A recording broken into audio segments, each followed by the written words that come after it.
Hey, what's up? I'm your host, Christian Patterson, here to bring you this week's edition of TV20's Inside Sports Report. The 8th annual Cleveland Scholastic Chess Open was held at Cuyahoga Community College. The Brothers of Alpha Phi Alpha fraternity welcomed students and their families for a day full of fun, competition, and fellowship around the game of chess. Today is the 8th annual Cleveland Scholastic Chess Tournament, and we have approximately 110 young people here. We have a couple of families from Indiana, a couple from Columbus, and I'm pretty excited, and kids seem to be pretty excited about being here. This is a tough tournament because, he's got a championship, a collegiate level, players playing, and a couple of our kids are playing up, and their ratings are very high. But I think overall the competition is what helps these kids get better. So you always move up, and you try to get better and better, and hopefully get a college scholarship, or just enjoy chess for what it is. It gives you many life skills, and you can utilize them in your real life too. I'm getting better at chess by beating the good players, or maybe not beating them. Well, I can at least learn something even if I lose. So I think that's pretty good.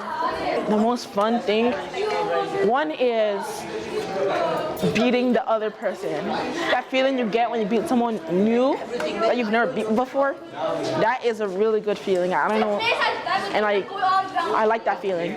And two is having a team. Like other people who are with you during all of this. It's really fun. It's the best. Chess itself is a game of strategy.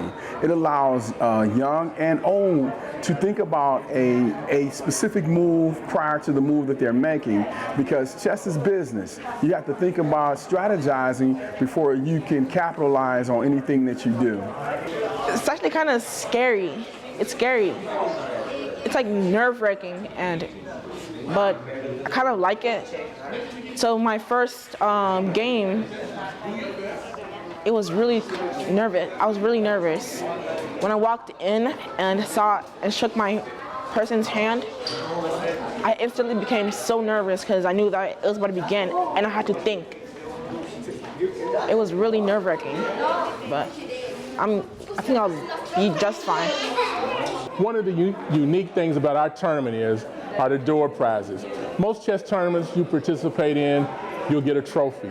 But here, there's several options. There's door prizes, so any kid here that's registered in the tournament has a chance to win a flat screen TV, laptop computer, game stations, or gift cards, you name it. You're not gonna get that in any other tournament.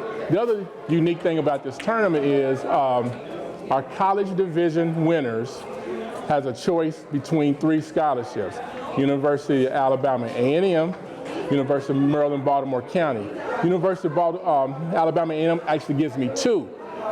They give one for the highest finishing female. She doesn't have to win the tournament, she just has to be the highest finishing female, and that scholarship is $3,500 a year for 4 years for all 3 of those scholarships. I believe, and I'm fully supportive of chess being integrated in every elementary school from pre-K to 12th grade. Why?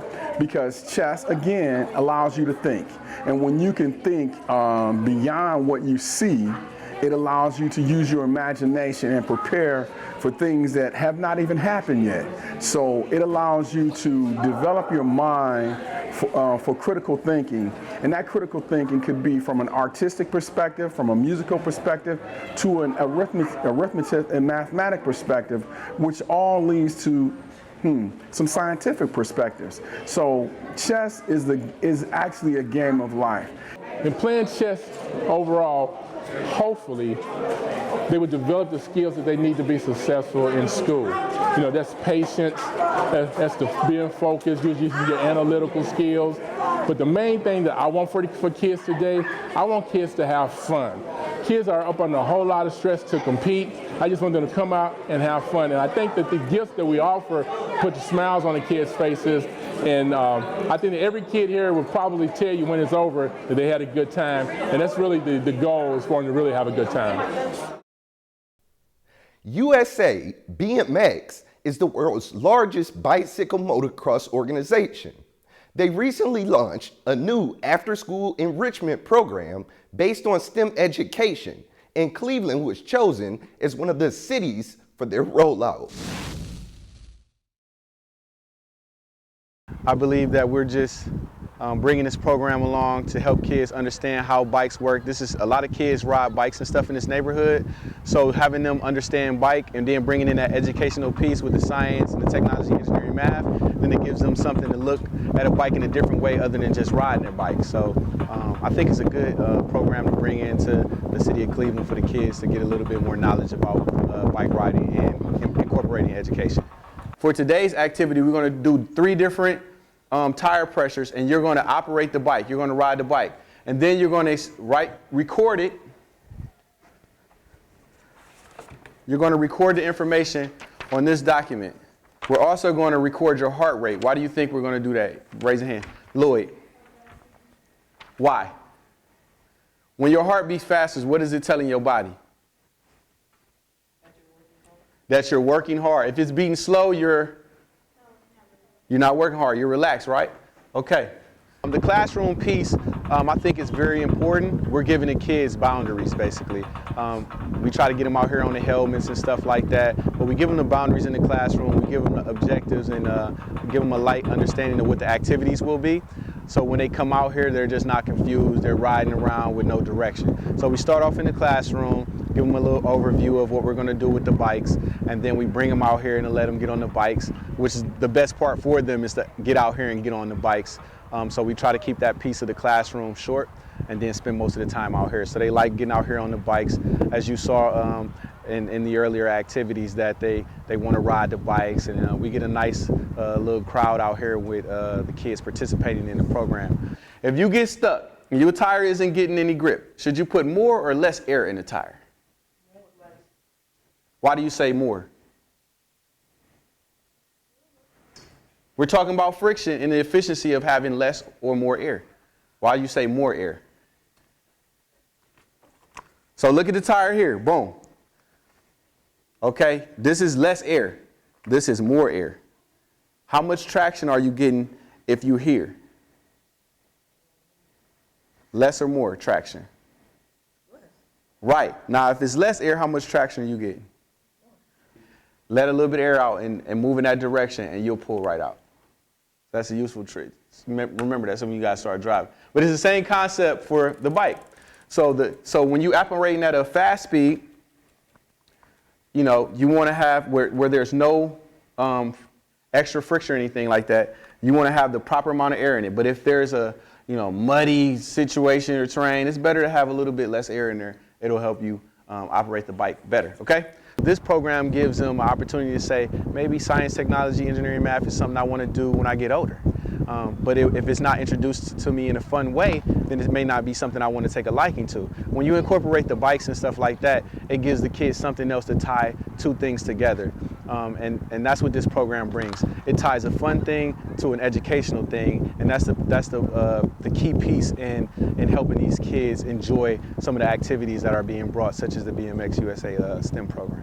There's 3 recs that's doing it, but you can call down to City Hall if you want some information about the bike program. We got 22 recs in Cleveland, but 3 of them are participating. That's the Gunning rec, the Zelma George rec, and the Collinwood rec. So all 3 of those recs have the program already. It's not too late to sign up. We're only in the 4th week, so we still have 4 weeks to go. We're not turning any kids away. We do wish that we can get more donations for bikes, so kids can fix the bikes, because they're learning how to fix the bikes as well. So we can give away the bikes to the kids. So if anybody out there that wants to donate bikes to the program, that would be perfect. But yeah, it's not too late to sign up. You can call the Collinwood rec. I know that specific number is 216-420-8323. And if you don't have any of the other recs information, you can call any rec and just ask for the information, and they'll tell you about the bike program. The NBA season has started, and the Cleveland Cavaliers are back in action. They started their season on the road against the Orlando Magic.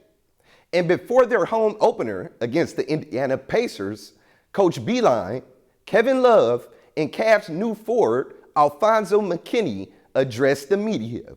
Coach Beilein first addressed his rotation in his first game, including the minutes that Love played.